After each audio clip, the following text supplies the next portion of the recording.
After a year on the road, I thought I'd get tired of traveling. The endless clatter of railways, highways, and everything in between. But as my train pulled into the station at Belerive, I felt every bit as excited as the first day of my journey. A whole year. It felt like a lifetime. The places I'd seen, the people I'd met, of course, the forgotten treasures I'd given a new lease of life along the way. I'm a restorer by trade. Bringing our most beloved possessions back to life is what I love to do. I'd been traveling for months, working my way from one town to the next, fixing everything from family heirlooms to VCRs. Belerive was my chance to take a break. Unfortunately, that would have to wait until after I'd unpacked.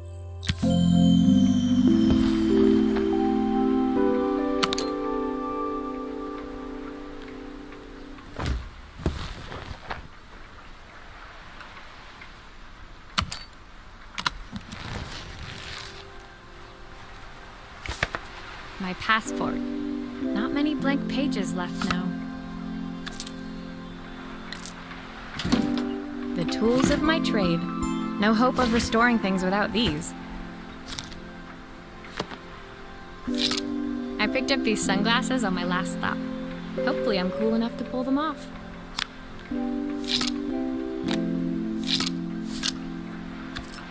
I saw a guitarist wearing these at a show once. Rock and roll repairwoman at your service. My parents took this after I made my first repair. Seems like a lifetime ago. I'll hand these out once I'm settled in. Fingers crossed they get me some work.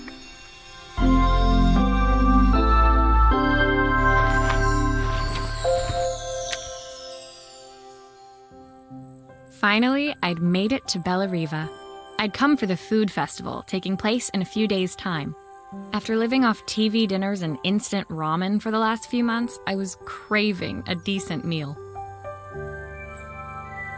Of course, I'd need to earn enough money to pay for it, so I figured I'd head out the next day and find some work.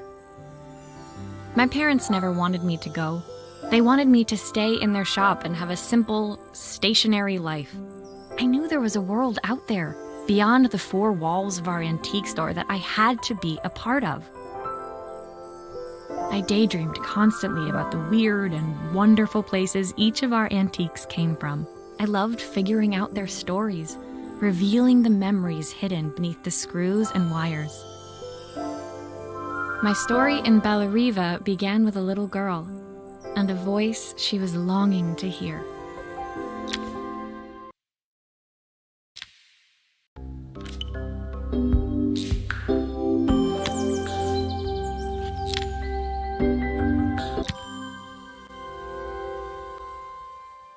It was my first morning in Belerive, and I couldn't wait to leave my hotel and explore. It was a quiet town, its streets and alleyways basking peacefully in the hot morning sun. In the main square, meanwhile, preparations were underway for the festival in a few days' time. As I handed out my flyers, I wondered what the people of Belerive would need me to fix. So far, everything here seemed perfect. I was starting to worry I'd made a mistake when I felt someone tapping me on the back. Hi, I'm Izzy. Do you know how to fix things? It was a little girl, maybe 7 years old, who must have gotten hold of one of my flyers. She rummaged around in her backpack until she hauled out a battered red cassette deck. My tape is broken and I can't make it work anymore. I tried to fix it myself, but there's this metal thing in the way. Can you try?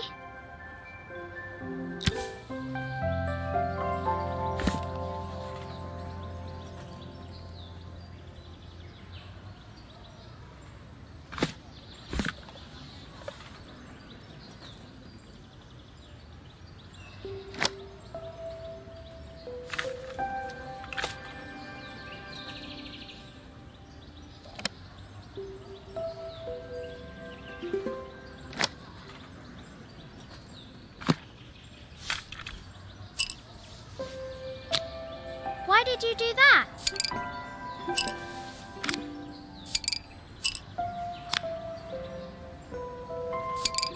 How did you do that? I didn't see.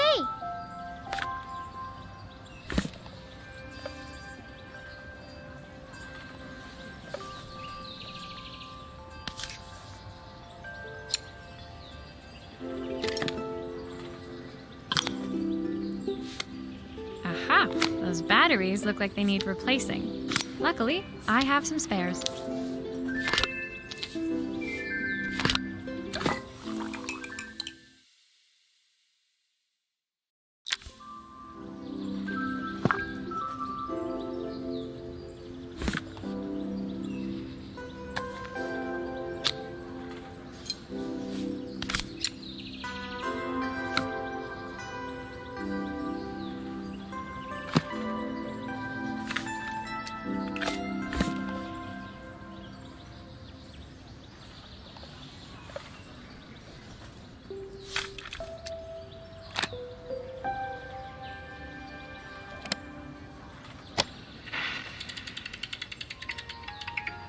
Will you dream a dream for me?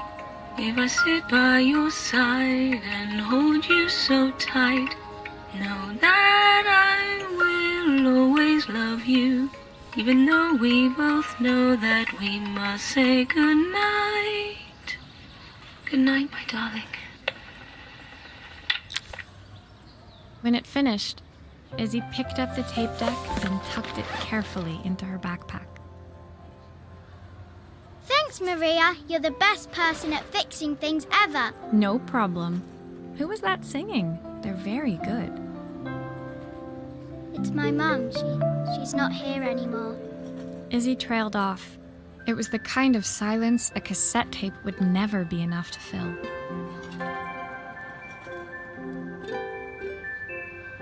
When Izzy's friends called for her, she dug deep into her pockets, looking for something to pay me with. Eventually, she produced a grand total of a stick of gum, 3 mismatched buttons, and a yo-yo.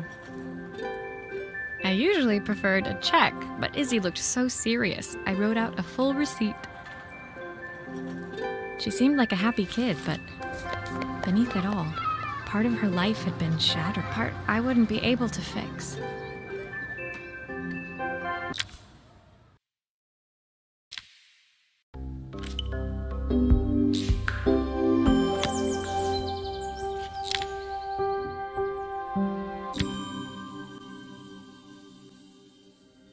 My first repair complete, I spent the rest of the day doing small jobs in and around the square.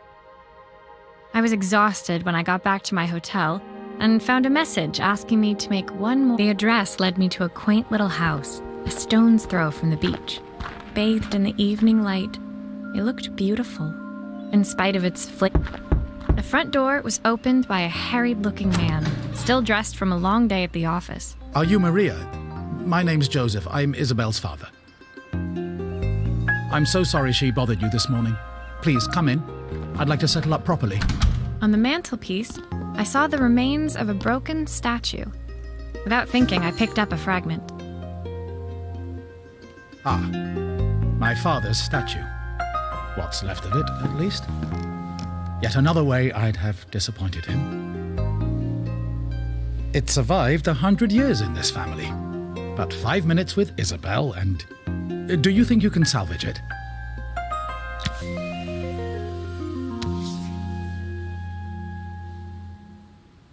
Will you be able to see the glue afterwards?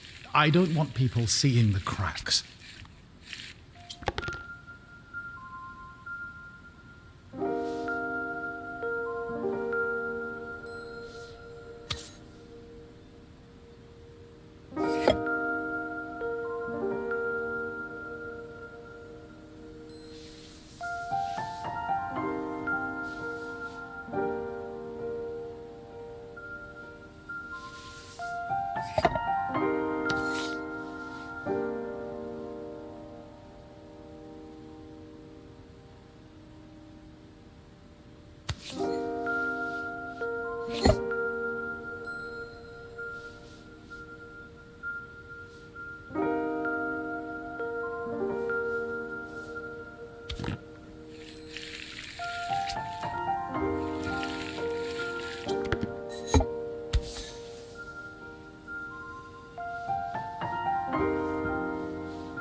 Is this glue really strong enough to hold everything together?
Sometimes I think my daughter should come with a warning label.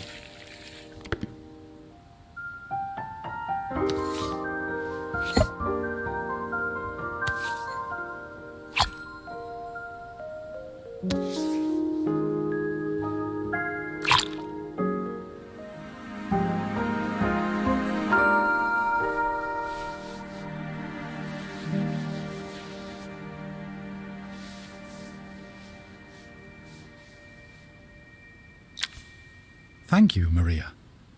It looks as perfect as it ever did. My father wanted me to make something of myself. He didn't have time for anything less. As Joseph put the statue back on the shelf, it nudged against the family portrait stood proudly next to it. So he was Bellariva's mayor. And that was Izzy's mom. They must both miss her so much. Sorry, I'm a little tired. I've been working late getting things sorted for the festival. There's only a few days to go. Looks like I'll be working late.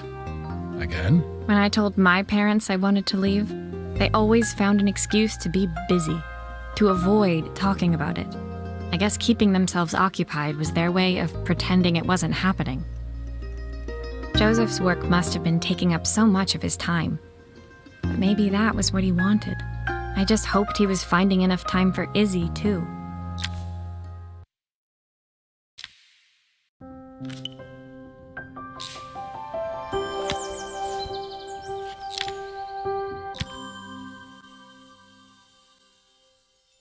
My second day in Bellariva dawned bright and clear, another beautiful sunny morning.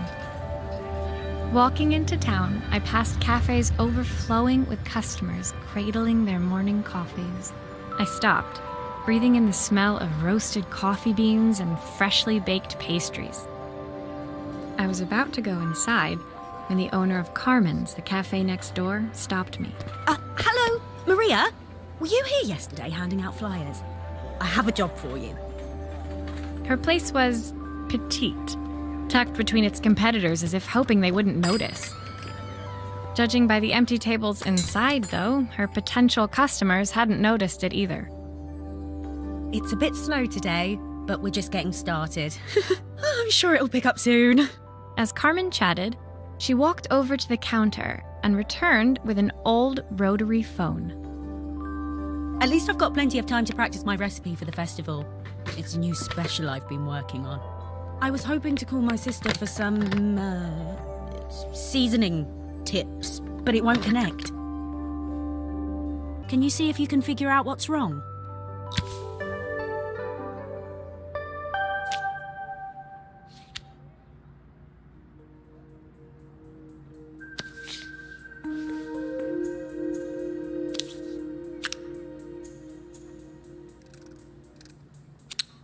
These connections aren't quite right. I should check the wiring.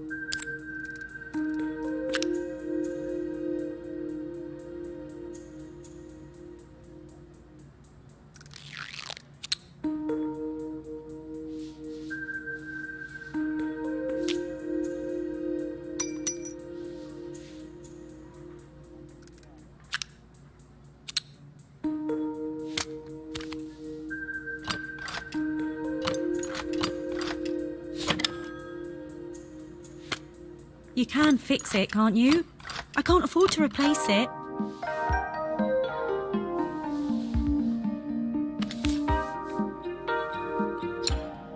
Obviously, we'd normally be much busier than this.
Looks like this new circuit board is all hooked up.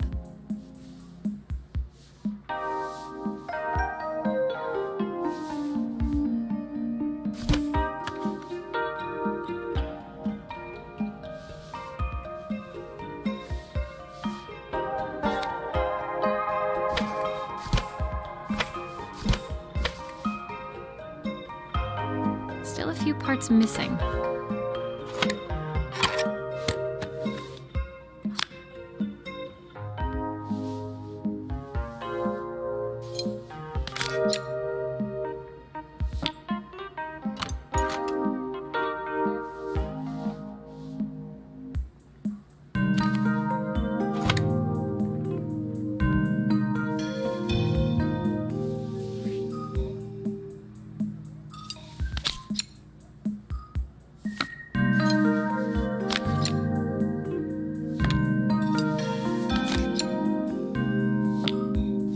Still a part I need to attach. Where does it go?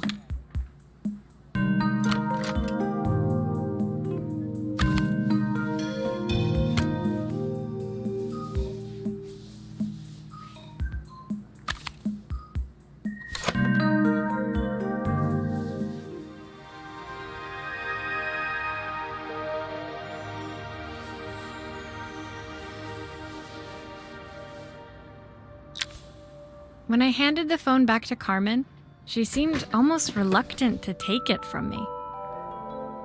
So it's all working now, is it? I don't have to leave it to dry or let it cool down? Nope, it's ready to go.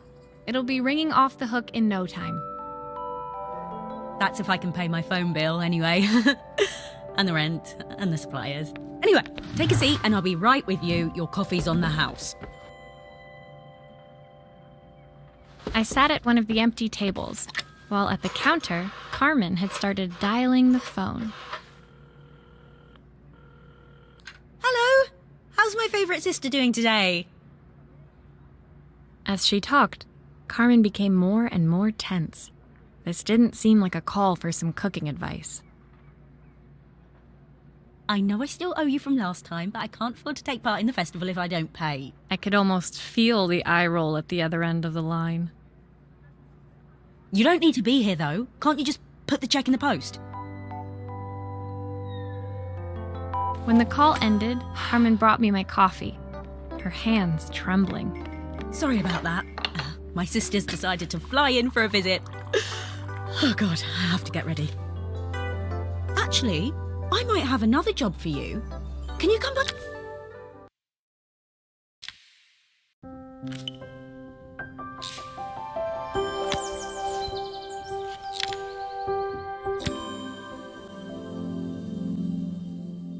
The next day, I'd promised Carmen I'd return to help her get the cafe ready for her sister's arrival.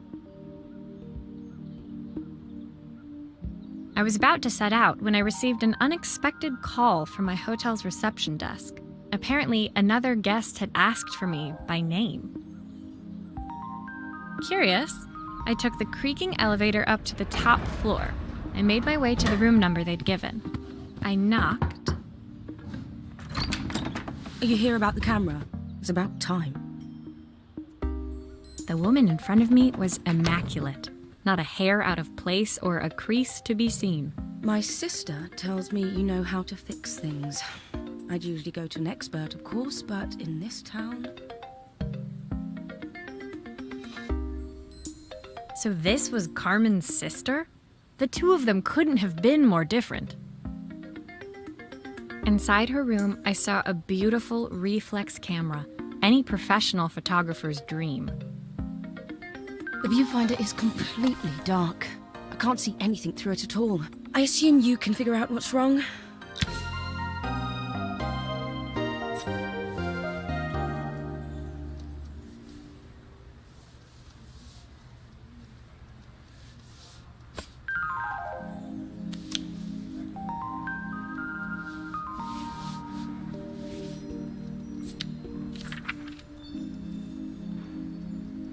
You need the manual.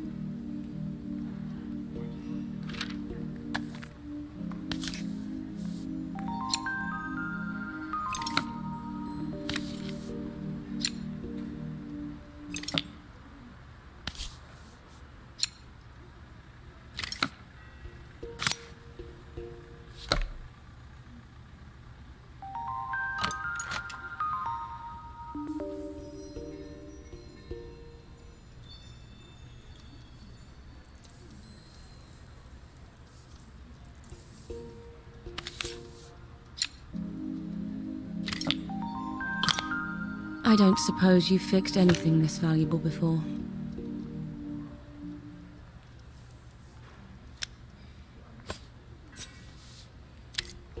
If I used the screwdriver, I could adjust the angle of the mirror.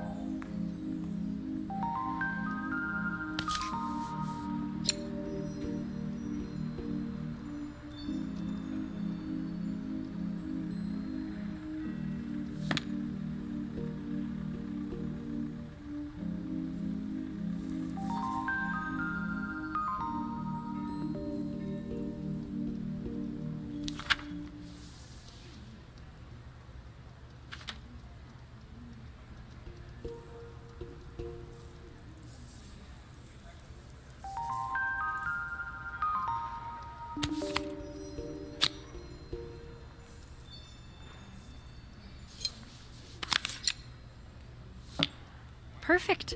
Now the viewfinder should be working.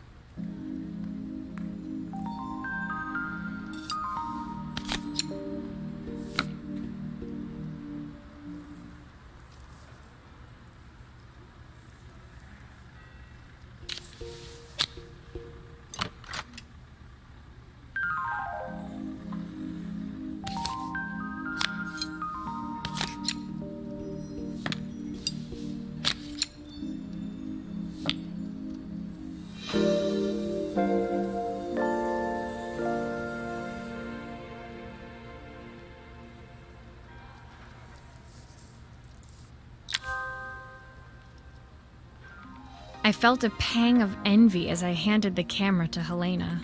I put my disposable to shame.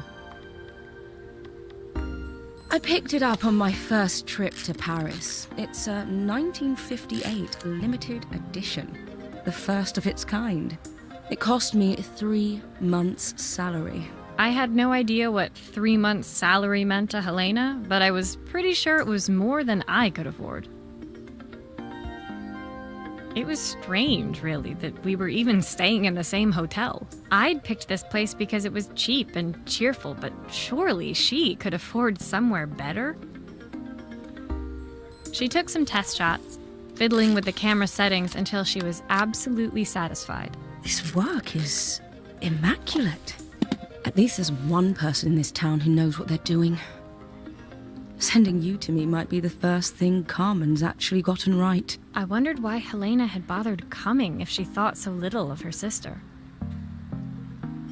I hear nothing from her for weeks, and then when she finally does call me, all she wants is money. If she thinks I'm lending her another penny, she'll have to convince me it's not a total waste of time. That didn't sound good. If Hurricane Helena was about to hit, I hoped Carmen was ready.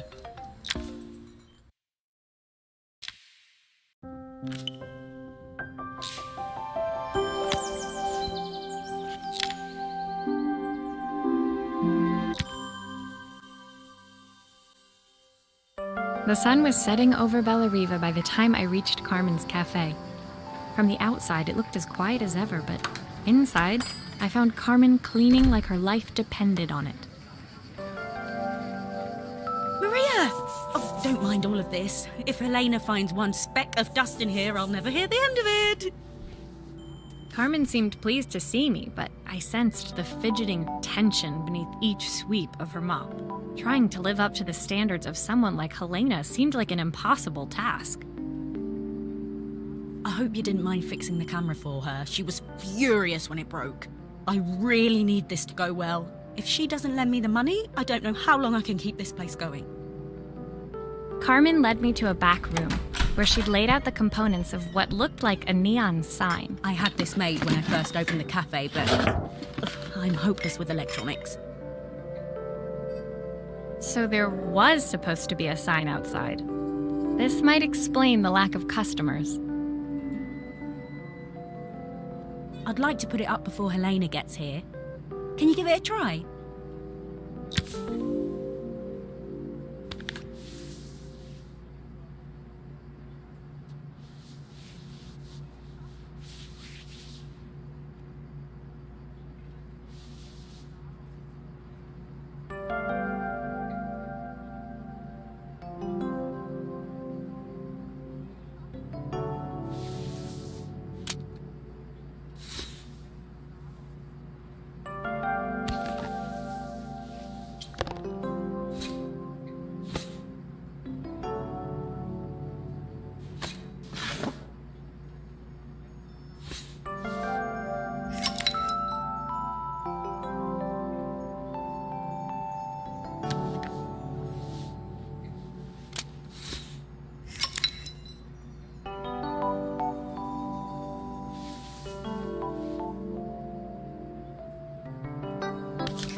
I think the whole thing is supposed to light up.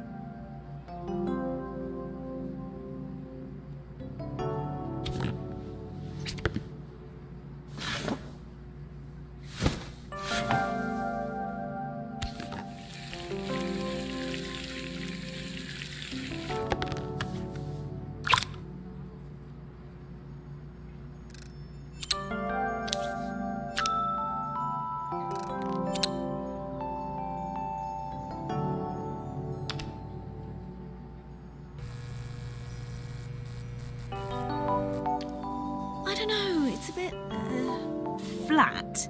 Maybe if it flashes, it'll really catch people's eye. Great idea. I think I have a spare part that could do that.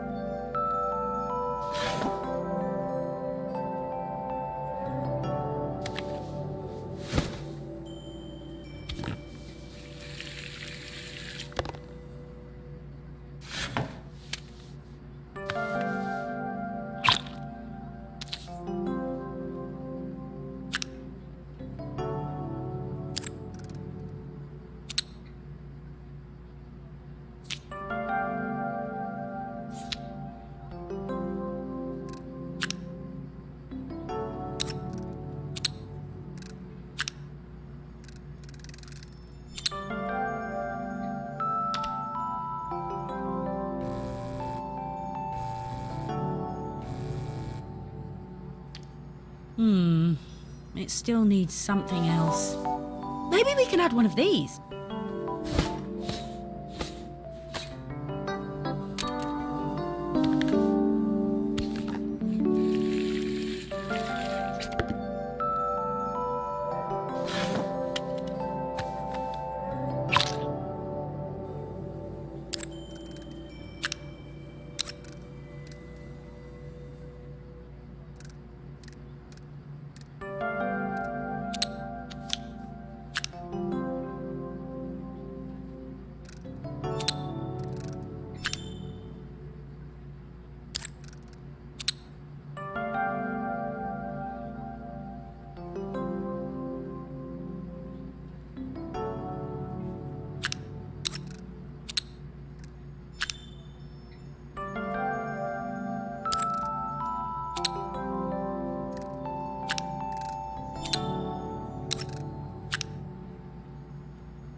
It works! I'll screw everything together again and you'll be set.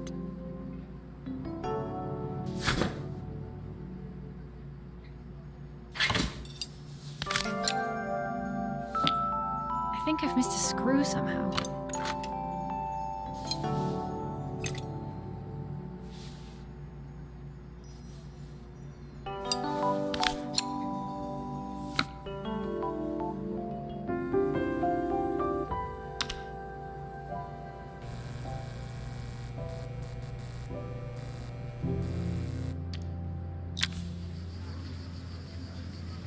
The sign fixed, we headed outside and mounted it carefully over the cafe door.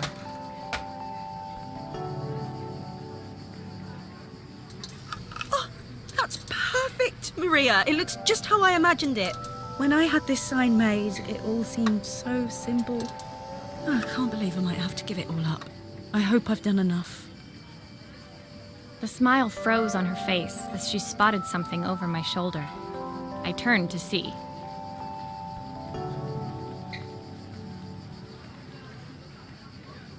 Of course, my sister owns the only cafe in this entire town that isn't actually open. For better or worse, Helena had arrived. Carmen opened her mouth to explain, but Helena swept indifferently past her. Finally pausing in the doorway, she turned back towards Carmen. The first thing we're doing is getting rid of that hideous sign.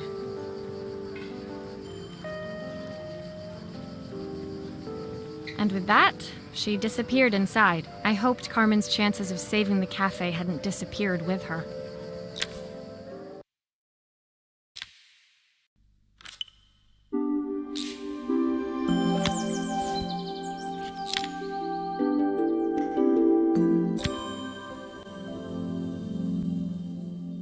It was the day before the festival, and the whole town was busy getting ready. I had more work than I knew what to do with. When Joseph called with another job, I was craving the cool quiet of his and Izzy's seafront house. I'd barely reached their front door when I heard someone calling me. Psst, Maria, I need your help. Quickly, it's top secret.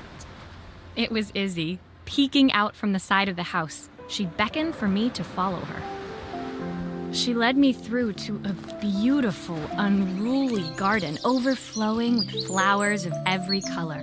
Nestled among them was a playhouse, its doorway almost completely obscured by a towering rose bush.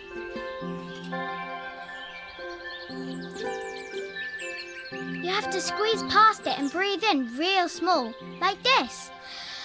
Izzy took in a big gulp of air and crawled through the gap and into the playhouse.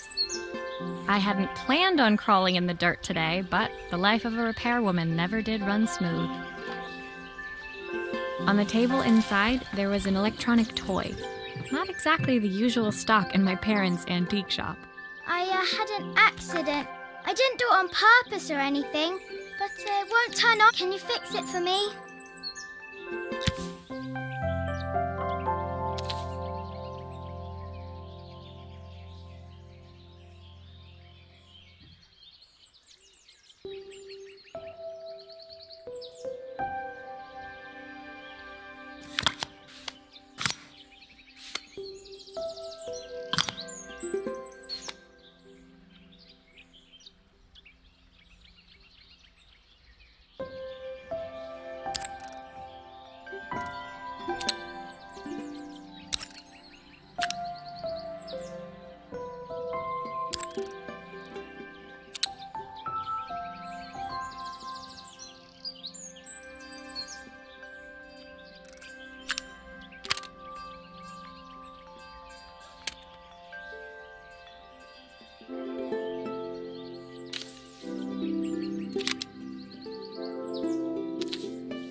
Nothing. Maybe there's an issue with the battery.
That's not what the game looked like before. Is it broken again?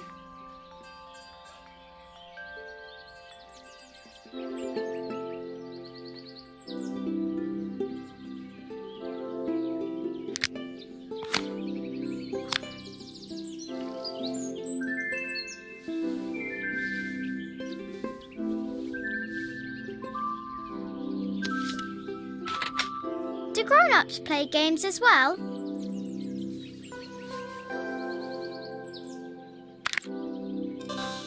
Why does it sound so scary? It wasn't like that before.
Can you show me how to play?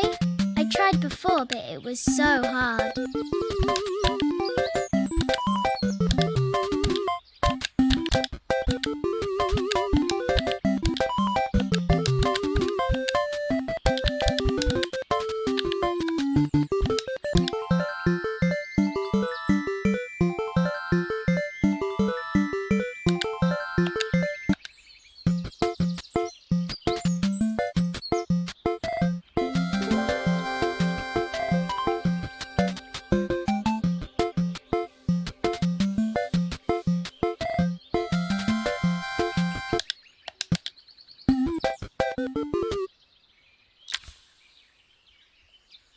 Her toy fixed, I watched Izzy retreat into its screen, taking refuge in a 3-inch world of her own.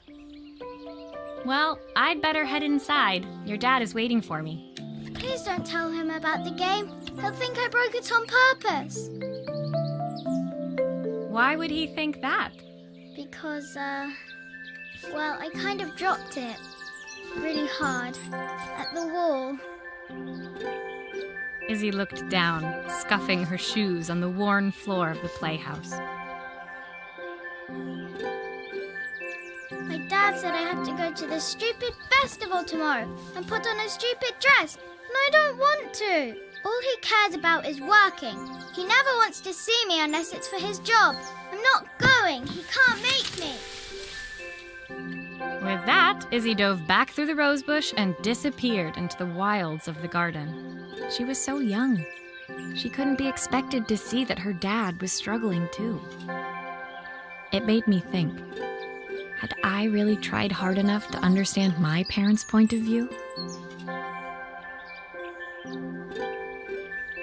I was so focused on the adventures ahead of me, maybe I didn't care enough about leaving them behind.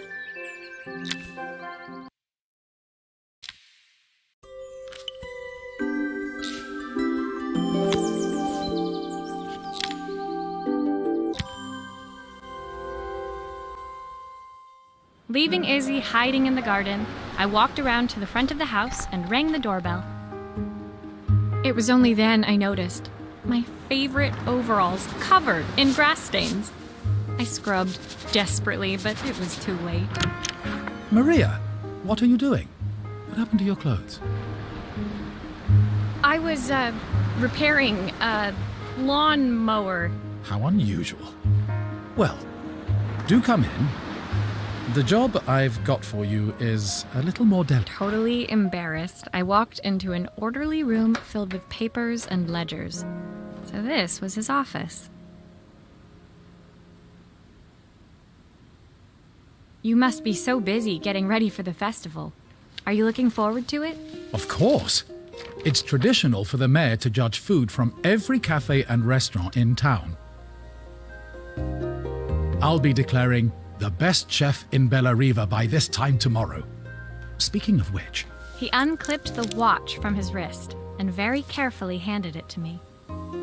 I'll have a tight schedule to follow, but my watch stopped working a while ago. Could you...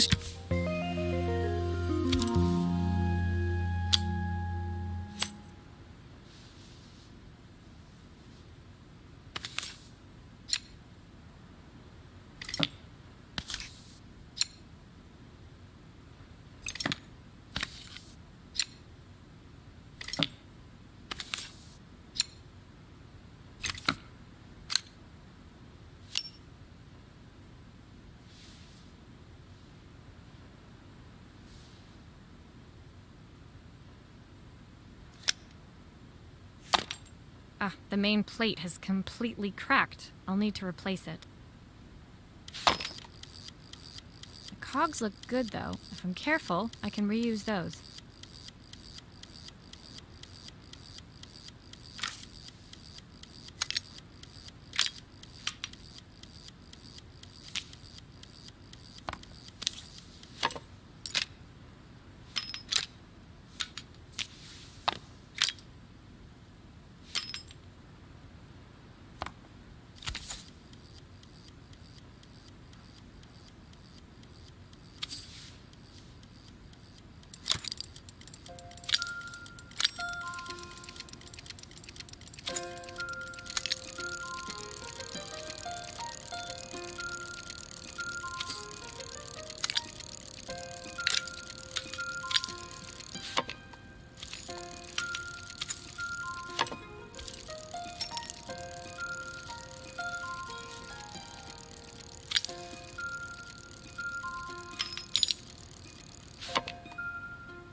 Are you sure it will all fit back together?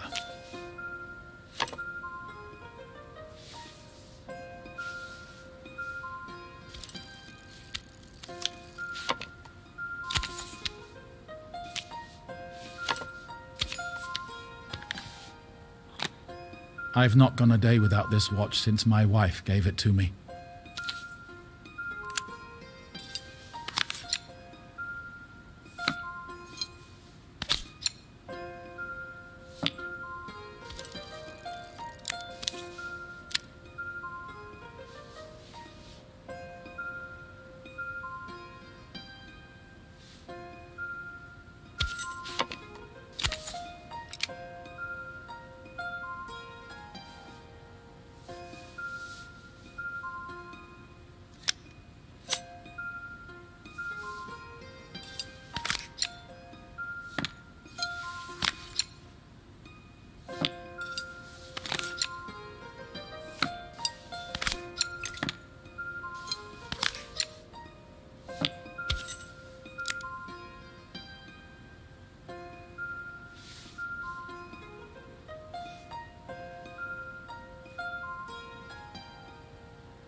There's still a part I need to attach. Where does it go?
Looks like something is still missing.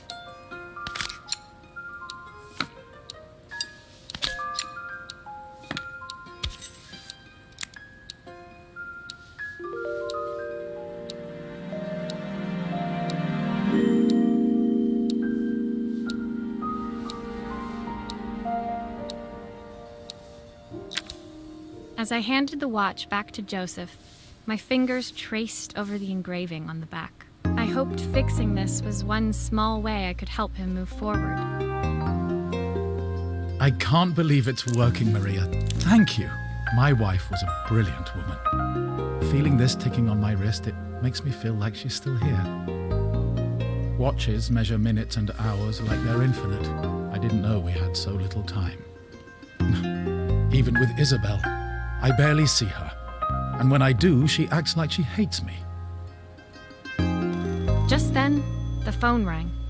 Even when he was at home, his work was never done. Sorry, Maria. I have to take this. As I left, I turned and saw him pacing the floor of his office, his watch glinting in the afternoon sun. I hoped its quiet ticking would at least bring him some peace during the busy days to come.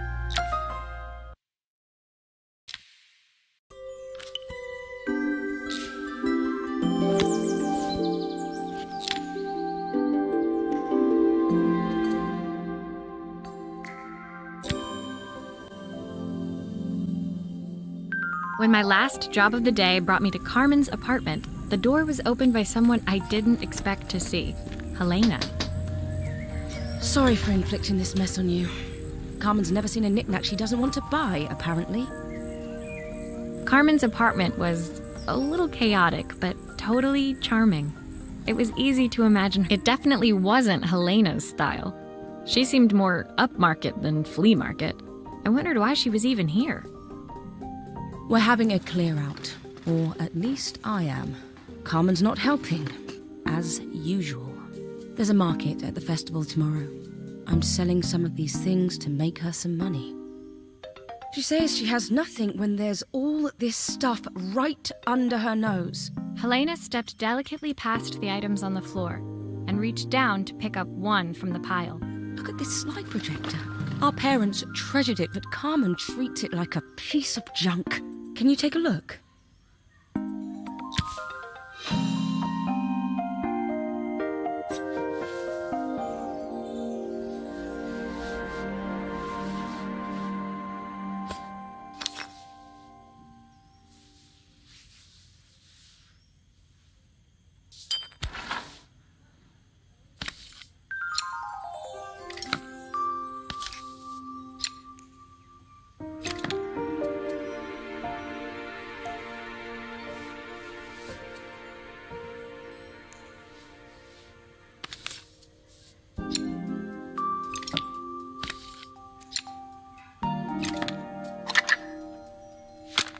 Oh, typical. Carmen's even managed to get a slide stuck in here.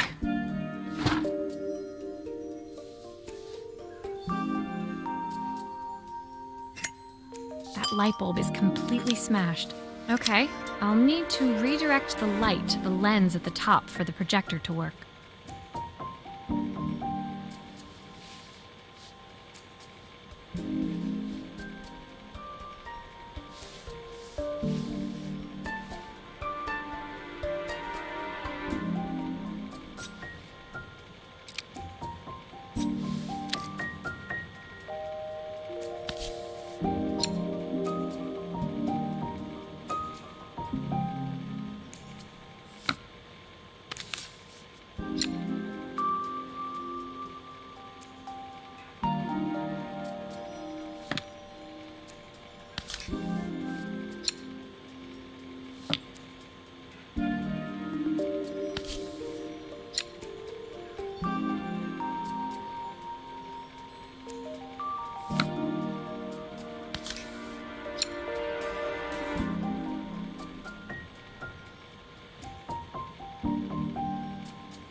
few parts missing.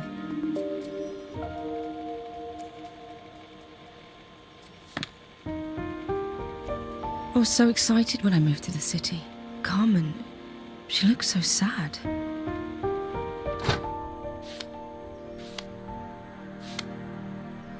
Here's the clicker you'll need to attach. God knows how Carmen broke that as well.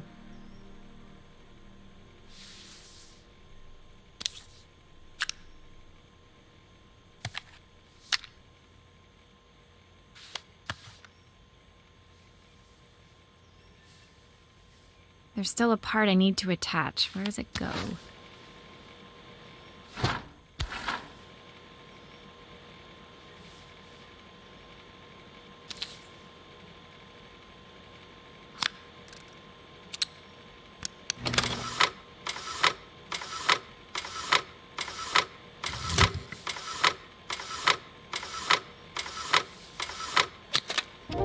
When we were younger, Carmen was always following me around.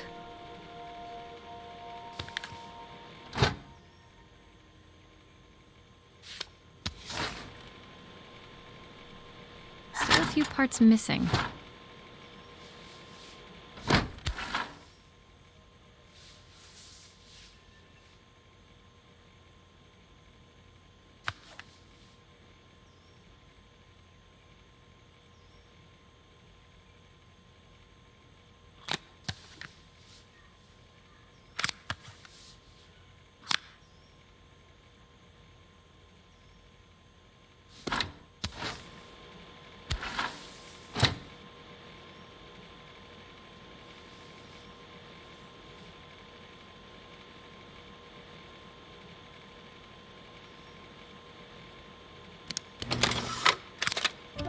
I suppose she looked up to me. A cool older sister.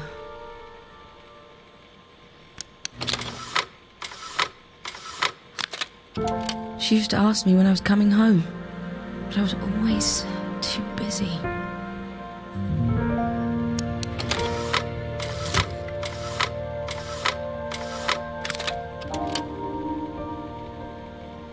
Looks like something is still missing.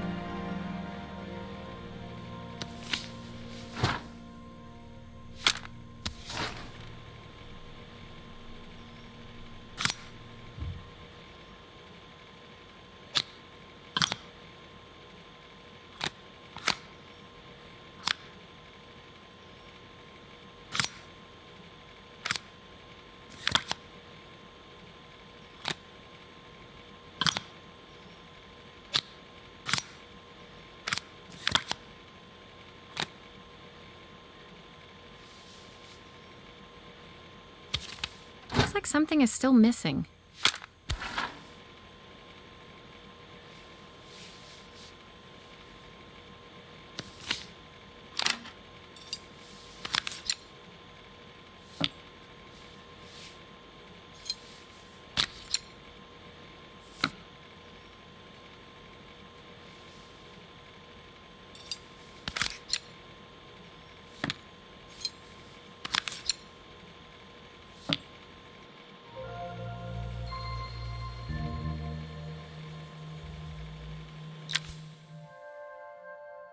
Helena was transfixed, staring at the two young sisters the projector had brought glaringly into focus.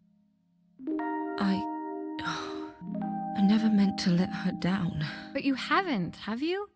You came all this way just to help with the cafe. Plus the money. That's the problem. There is no money. I lost my job a few months ago. My savings are almost gone. I have nothing. Carmen thinks I'll throw my checkbook at her bad decisions and make them okay. But I can't. Not this time. You know, the funny thing is, I came here wanting to tell her the truth. But she's so infuriating. How can I ask her for help when all she cares about is herself? Helena fell silent, shrinking under the gaze of her younger self, projected onto the wall. We drifted so far apart when I moved away. It felt like the only thing keeping us together was my bank balance. I know I have to tell her the truth. It isn't fair. But I already lost everything else.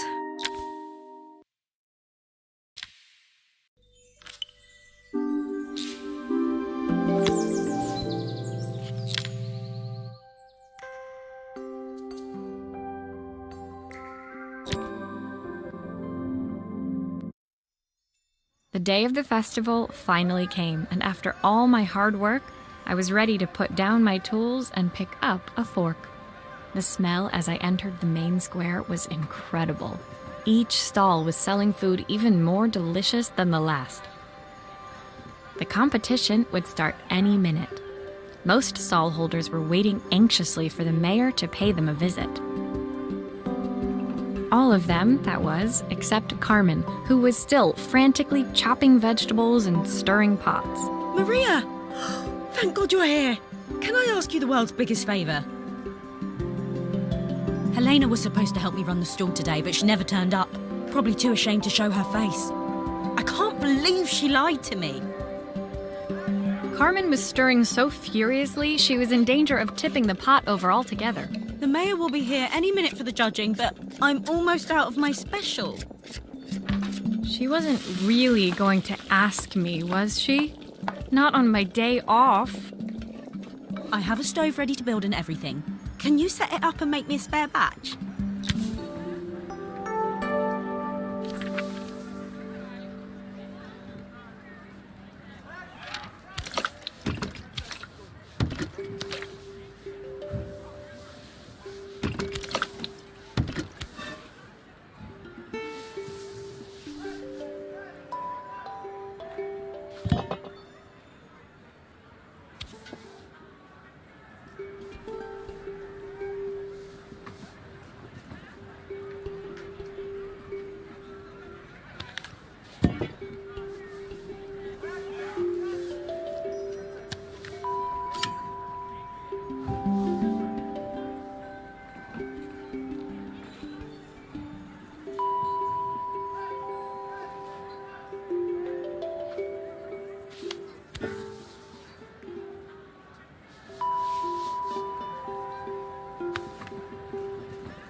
It all fits. Now to light the gas.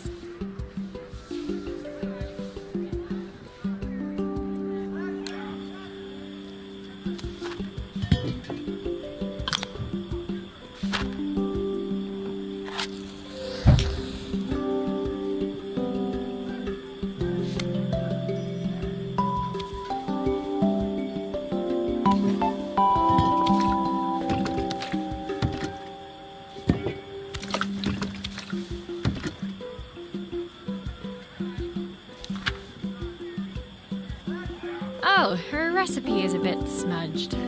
Never mind, I'm sure whatever I put in will be fine.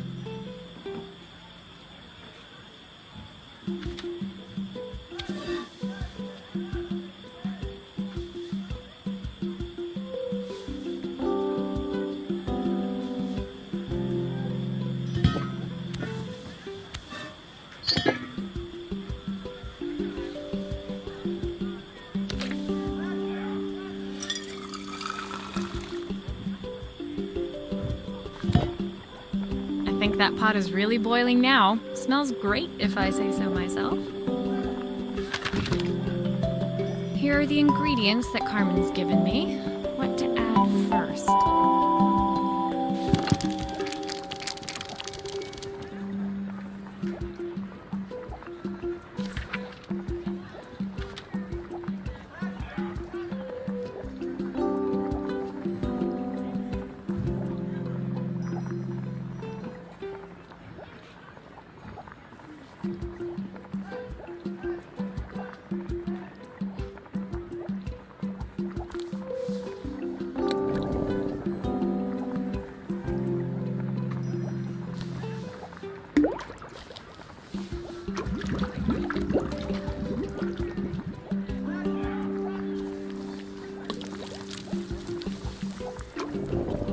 looks good. I'll scoop a spoonful when I'm ready to serve.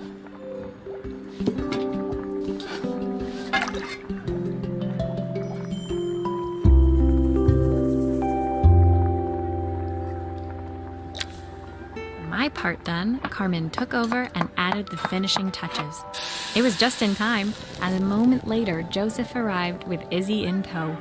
Carmen anxiously handed them both a serving. That was so tasty. Can I have some more, please? Well, you've certainly earned yourself a loyal customer in my daughter. We have a few more meals to taste, but so far you are one of the best. Good luck. Joseph and Izzy looked so happy together. Maybe the festival was doing them some good after all. Carmen, on the other hand, seemed annoyed. But why, when it had all gone so well? I wish Helena was here to see this. She's so convinced I'll never succeed at anything. She wants what's best for you. She's just not very tactful about it. Yes, I know. Even when I was a kid, she pushed me when no one else did. I just wish she hadn't lied to me. But then, I've asked so much of her over the years. I never stopped to think how much she actually had to give.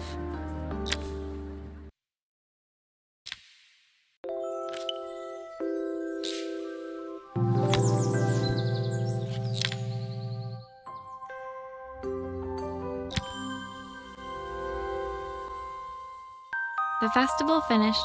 I only had one day left before I had to catch my train and leave Bellariva behind. I couldn't go without saying goodbye to Carmen. So, that evening, I made my way to the cafe. It was unrecognizable. She'd done it. Best food in Bellariva. Half the town was outside waiting to see what the fuss was about. Maria! My favorite sous chef. Come on through. It was Carmen, acting every inch the successful cafe owner she deserved to be. Even Helena was there, serving the coffees. This was the last place I expected to see her after yesterday's drama. Carmen led me through to a balcony upstairs, where she brought out an old record player. I found out where Helena was on the day of the festival.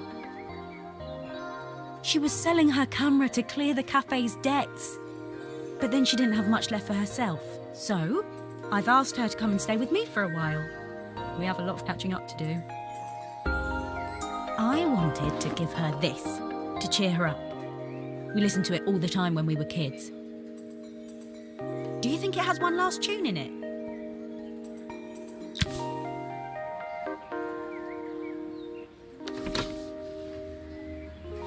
Okay, let's see what happens when we turn this on. The speaker isn't connected properly. I should check the wiring. The speaker isn't connected properly. I should check the wiring. The speaker isn't connected properly. I should check the wiring.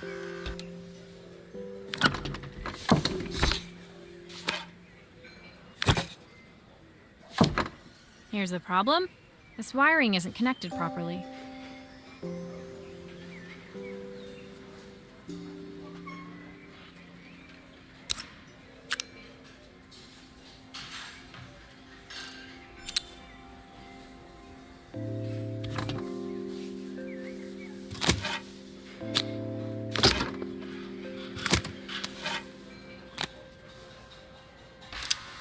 The speaker isn't connected properly. I should check the wiring.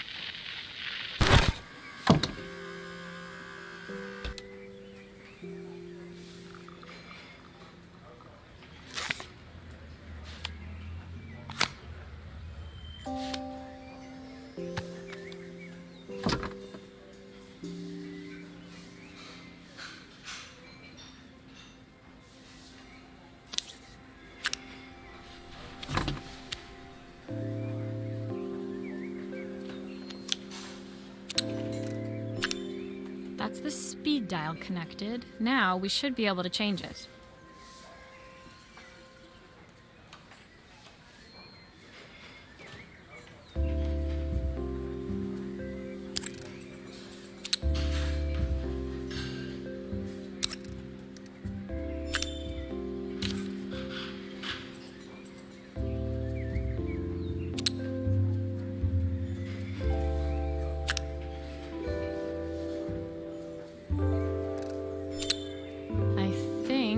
That should do it.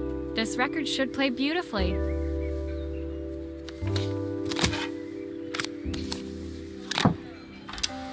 Still a few parts missing. There's still a part I need to attach. Where does it go?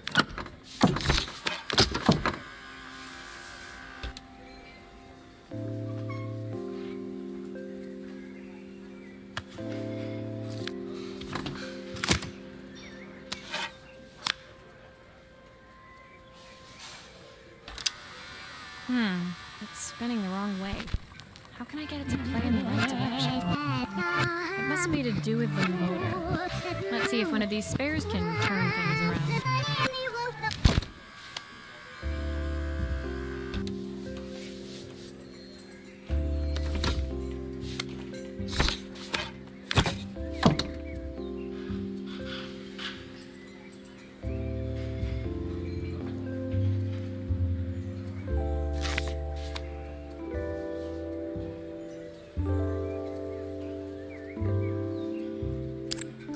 If I turn the volume up, I should be able to hear it now.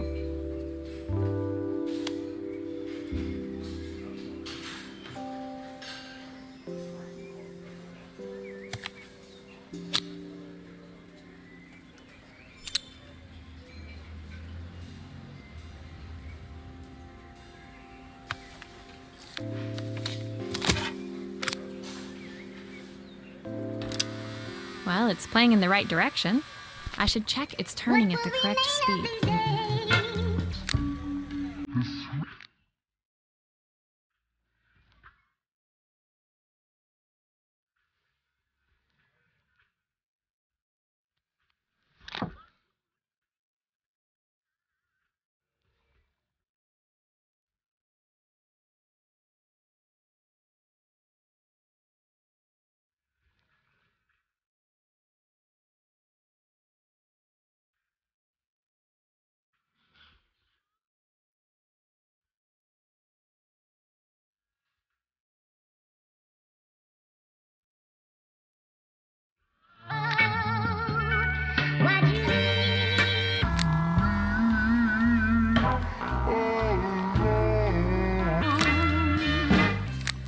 Nothing to win or to lose. The record player's crackling tune must have caught Helena's ear, as she appeared a few moments later. Is that my old record player? I can't believe you've kept it all these years, Carmen. Leaning over the music, they looked just like the young sisters the slide projector had preserved all these years. Inseparable. Carmen told me about your camera. That was a really generous thing to do. I loved that camera, but I love my sister more. Now it's her time to be the person she wants to be. I'm going to stay here with her for a while. Make up for lost time. Carmen and Helena's relationship wasn't suddenly going to be perfect, but they were both prepared to try. And to think, it had all started because of a call Carmen made about some seasoning tips. I guess in the end, maybe it wasn't so hard to just pick up the phone and dial. I hadn't spoken to my own parents in a year. I wanted to hear their voices more than anything. But the silence between us was so cavernous.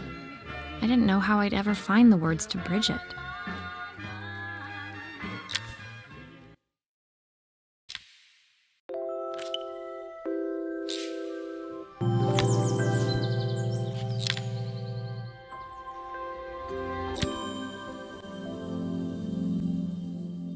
My final morning in Beleriva, I received one last call out to Joseph and Izzy's house.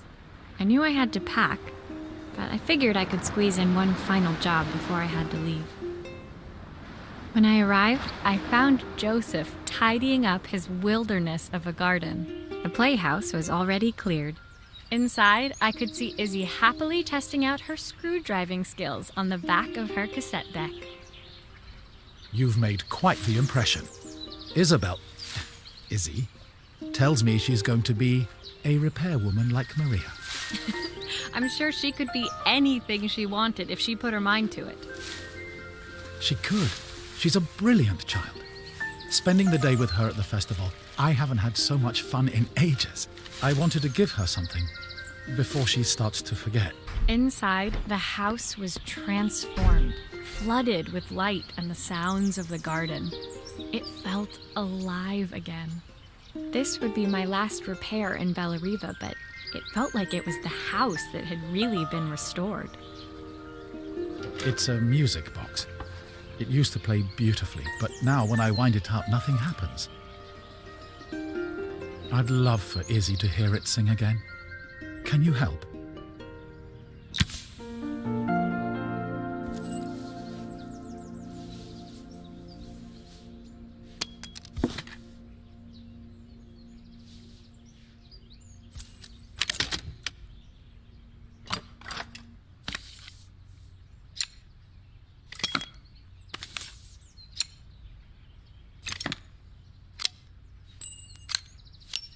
Maria, could you add this family picture of us?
This mechanism is completely broken. I'll need to take it all apart before I can fix it.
There's still a part I need to attach. Where does it go?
There's still a part I need to attach. Where does it go?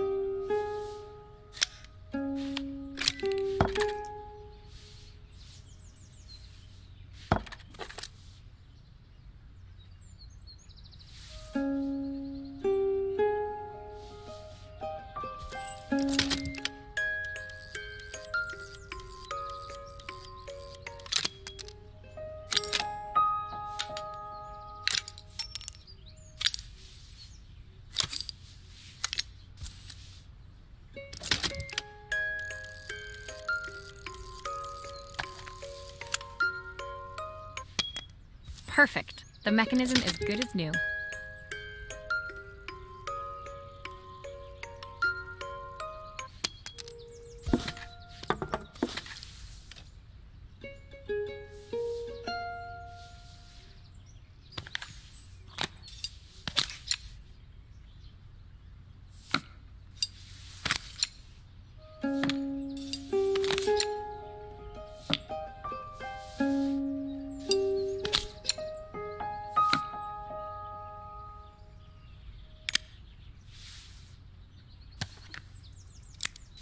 I think that's everything. My wife used to sing this song to Izzy each night before bed, but I always worked too late to join them. Will you dream a dream for me if I sit by your side and hold you so tight? Know that I will always love you, even though we both know that we must say goodnight. I've missed so much already. I want to be the father my wife wanted me to be. I've ended up so much like my own father, working all the time. Izzy needs me more than that. Especially now it's my daughter comes first. Well, until she gets bored of her stuffy old dad anyway. I'll never ever get bored of you, Dad. Izzy came running into the room where Joseph scooped her up and onto his shoulders. She gazed at the music box, her eyes shining. I'd never seen her look so happy. Thank you, Maria, for everything. The things you've fixed for me. I'm so glad to have them back. Joseph was a good father, and I could tell he was determined to be an even better one. When it came down to it, that was all any of us wanted. A second chance to make something right. My time in Bellariva was almost over, but before I left, I knew there was something of my own I needed to fix.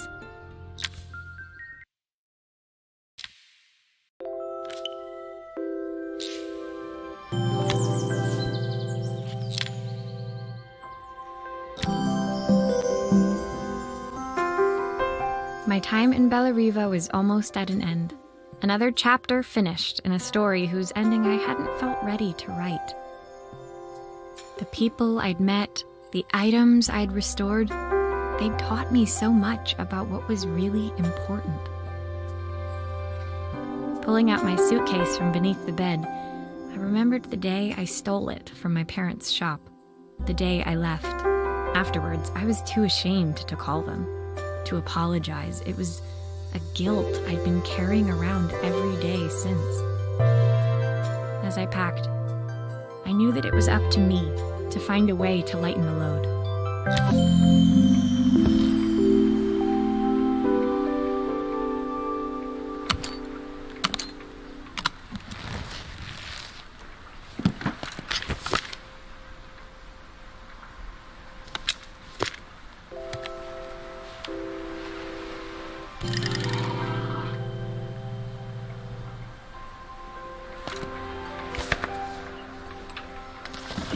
My train ticket. I can't believe it's time to leave Beleriva behind. The recipe for Carmen's special. I'm under strict instructions to guard it with my life.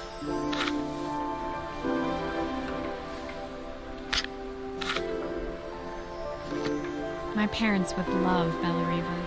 Maybe I can convince them to make the trip.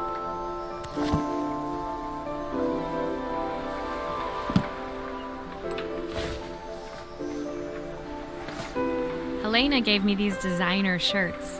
Not sure I'll pull them off as well as she does. The soundtrack to my travels. I'll be listening to this on the journey.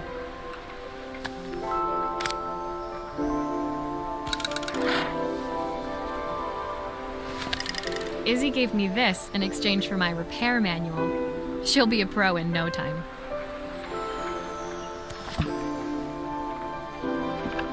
Joseph's idea of light reading for the train. It does look thorough.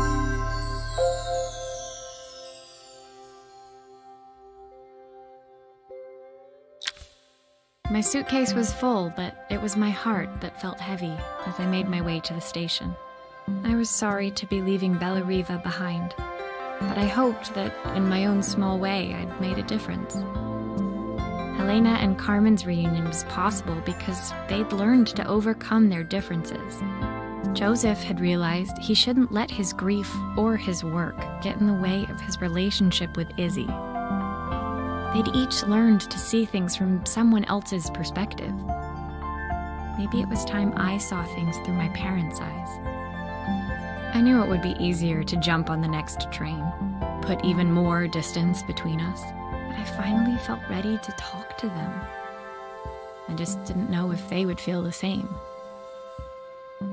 Did I even remember their number? I wasn't sure until I reached for the phone and it all came flooding back.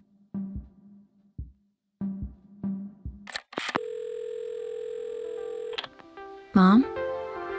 Dad? Maria? Is that you?